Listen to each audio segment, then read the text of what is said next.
Hello everyone and welcome back to my YouTube channel. So in today's video I'm going to be showing you guys some fun ideas to do while in quarantine with your kids or little siblings, or even just for you to have some fun and some fun experiments as well in DIY. So if anybody is a visual learner or wants to have some fun, then please do keep watching. First two today are going to be to solve a Rubik's Cube, because I know that is pretty hard and is time consuming, and you do feel pretty good at the end because not a lot of people can solve a Rubik's Cube. So I will link it down below. And then the second thing that I recommend you do with your kids or even by yourself is a puzzle, and this one is from Amazon. It's a 100-piece puzzle. I will open it up and show you guys. It is pretty decent size, so it's not like those really small piece puzzles that are so annoying. This one is really cool and it has a lot of vibrant colors, so it will look nice at the end, and I will try solving it throughout this video. So these are the first two ideas, and as I said, the puzzle pieces are pretty big, so it'll be fun for the kids to do. And so for the next idea, you're going to need some Play-Doh. I got this pack off of Amazon. It's 10 Play-Dohs. I can link it down below. And then you're going to need some spaghetti straws, pop tabs, or nuts and bolts, even Cheerios if you have some. I just didn't have some. So I will set this game up and I'll show you how you can play it with your friends and family. Basically, for this step, what you're going to need to do is get the kids or even you to roll the Play-Doh into like a small ball or a square, and then flatten it out, and then stick the noodle straws in there. After that, you can use the pop tabs or the bolts or even Cheerios, as I said, if you have some, anything that can kind of go in between, and then just like try throwing it in there. So much fun. There we go. The next experiment is going to show you the importance of washing your hands and explain more about the corona to kids that don't really understand why it's happening, or that are more of visual learners. So this experiment is really going to help some people grasp the idea more. And since you are at home, this is a perfect example to tie it in with the outside world and talk about what's happening in your city or in your country even. So what you're going to need is some water, dish soap, and then pepper, and then a plate, or like even a plastic plate but that has a white inside so you can see the reaction happening. And I'll show you what to do right after this. So the idea is basically to fill up the plate with water and then sprinkle some pepper into the water, like fill it up all the way. So let me just try to open this up a bit more.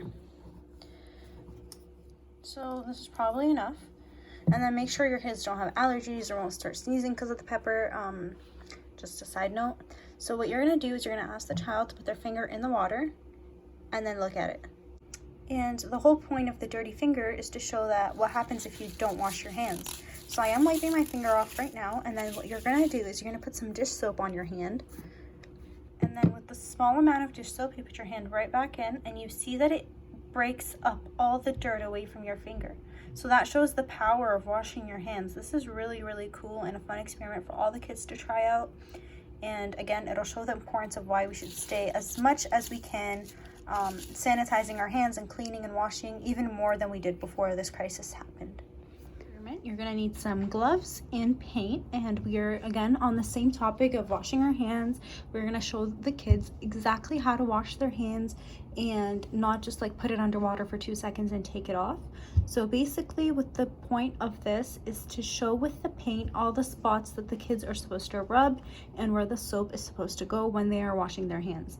And I'll show you how to do that in just a second. So what you do for this experiment is you put some paint on your hands as much as you want, and then you start washing your hands. So you show your kids they're supposed to wash their hands entirely, rub their palms, rub the back of their hand, between their fingers, all of that, and the paint is going to help show them exactly where they're supposed to do. And then so at the end their gloves look like something like this, and then you can take them off and go wash your hands in real life. So then they would have a fun experiment to do before washing their hands, or just something fun to remember why it's important to wash their hands and all the spots that they're supposed to get. For the next experiment, you're going to need some milk, and yes, in Canada we do have bagged milk. You're going to need some food coloring. I only have the blue one. If you have more, I do recommend using more than one color. And then I have some dish soap, so I'll show you what to do in just a minute. So the first step is going to be that you pour your milk into a cup or a bowl, and then you're going to dump some food coloring in. And then just add in some dish soap. and it'll start moving around. Again, if you had more colors, this would be so much more vibrant, but you can always add in some more and just like let the kid play around with it. At the end, it'll look something like this, and it's just really cool. So the first one is to do this with your finger and then get the child to trace your hand. It should look something like this afterwards.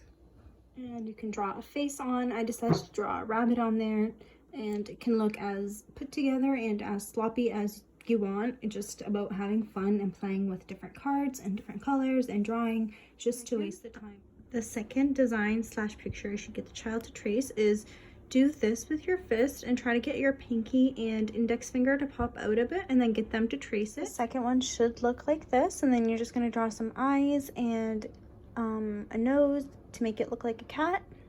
Excuse the drawing, but it should look like this. And again, the kid can have fun, color it in, and it'll be a really good way to be artistic and creative while stuck inside.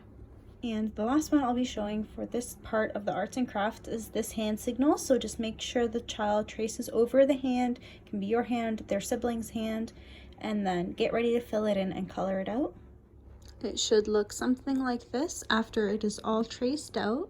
So to finish off, I will zoom in on each and every one so you can see how they looked. You can also get them to color it, cut it out, and it'll be something really fun. The next idea is to do some arts and crafts, and this is going to be divided into two different halves or ideas. You can do a lot with some construction paper, a pencil, scissors, and some, I have a bunch of construction paper right here. What was done with this idea is you cut a letter or a shape, and then you put some tissue paper. I happen to have white tissue paper, so I think it'll go good with the blue, and then you can just like spell out a word and have it in their room or hang it up somewhere. The next idea you can do is make an appreciation card. So you can open it, write a letter, let the child write their feelings, their thoughts, draw pictures, just to get their things off their mind. You can even make this for their teachers. Second, obviously they can make a card, and then you would cut the card through, like you just drew the arc right there, and then when you cut the card sideways, it should look something like this, and then they can have their picture in the middle. You can also do a family tree on one of these cards, get them to draw out their parents, their grandparents, and then for this idea, you can use a baking sheet, any tray. I'm just using a plate here with some Play-Doh. You just get the kid to make it out like some type of game, and I'm gonna set the camera down right here, and you can use either a Play-Doh ball or a marble. So I am gonna be using a marble. So basically you can just start playing this game like this with them and get them to tilt it and make sure not to drop the marble or the ball.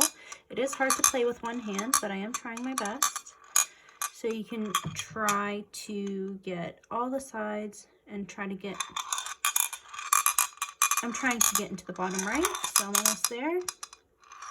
And as you can see, it is a really fun and time-consuming game, so this will make sure that the child is having fun, and also make sure to watch them if you don't feel safe with them playing with a marble.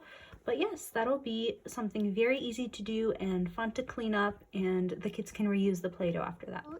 So for this part of the video, you're going to need a water bottle, 3 clear cups. All I found were these teacups. They are.